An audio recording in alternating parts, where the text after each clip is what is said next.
Most people don't think of Colorado when they think of the Green Book, but from the 1930s through the 1960s, it became a lifeline for Black travelers moving across America, including the Mountain West. And here is what the guide revealed about Colorado. Denver had a handful of safe listings: hotels, cafes, barbershops, boarding houses. Colorado Springs had a few places that welcomed travelers. Pueblo offered a couple of lodgings near Union Avenue. But the rest of the state, almost nothing. Large parts of Colorado were drive-through only zones, meaning Black families could pass through, but stopping wasn't always safe. And stepping off the train or highway at the wrong town could lead to tense, unwelcome, or dangerous situations. Colorado's beauty didn't erase its boundaries. Nice real stories from Colorado. Its rail lines and road history books rarely talk about this part, but the personal accounts still survive. Black soldiers during WO reported being refused service in several towns between Denver and Fort Morgan while traveling in uniform. Mexican-American beat workers were warned by foremen not to stay in certain Weld County and northeastern Colorado towns after sunset.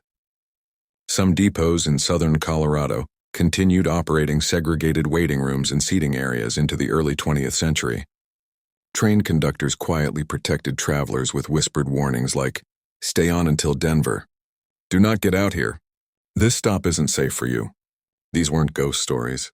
These were everyday decisions people made to protect themselves and their families. As the haunting energy of exclusion, when a place carries decades of fear, denial, or exclusion, that energy lingers. Haunting historians say locations tied to emotional tension often hold echoes. Footsteps where travelers waited with anxiety. Cold spots on platforms where people stood afraid to be seen.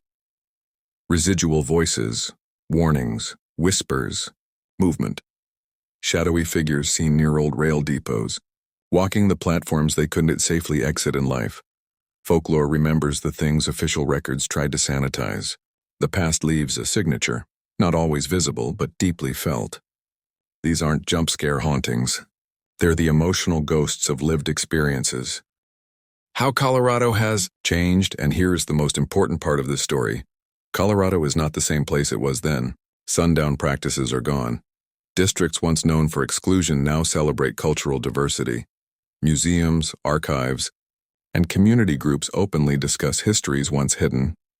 Green Book sites are being preserved, not erased. Travelers of all backgrounds freely move across the state, by car, by train, by bus, by foot. Cities like Denver, Colorado Springs, Greeley, Longmont, Pueblo, even rural towns, now hold communities that would have once been pushed out.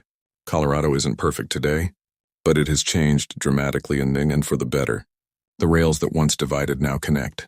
The roads that once carried fear now carry freedom. And telling these stories honors the people who traveled anyway, the ones who kept going, kept hoping, and refused to disappear from history.